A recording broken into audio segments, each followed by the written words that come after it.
যুক্তরাষ্ট্রের উড়োজাহাজ নির্মাতা প্রতিষ্ঠান বোয়িং থেকে ১৪টি নতুন উড়োজাহাজ কেনার চূড়ান্ত সিদ্ধান্ত নিয়েছে সরকার।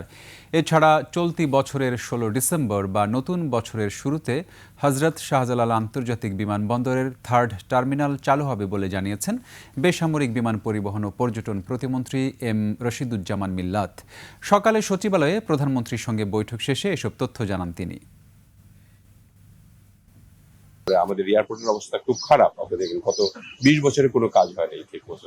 আপনারা সবাই জানেন আমাদের হ্যান্ডলিং সহ যে বিমান যে হ্যান্ডেল করতেছে তাদের মধ্যেও শুদ্ধিকরণ আনার জন্য কিছু পরামর্শ আমাদেরকে দিয়েছি। আমরা একটু দেখব।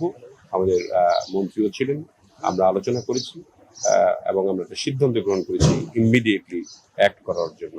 আমাদের একটা খুশির খবর যে আমরা এই 3rd টার্মিনালে অনেক সময় শুনেছিলাম আমরা করতে গিয়ে লস হবে, সেই লসটা আর হবে না, কারণ আমরা অনেক 5টি-6টা মিটিং করেছি জাপানের সঙ্গে। মোটামুটি ভাবে আমরা ঋণ পরিশোধ করেও আমরা লাভ করতে পারবো। 15 বছর পরে তো আমরা এটা আবার এমনি পাচ্ছি, যেহেতু পিপিপি মডেলে হয়েছিল।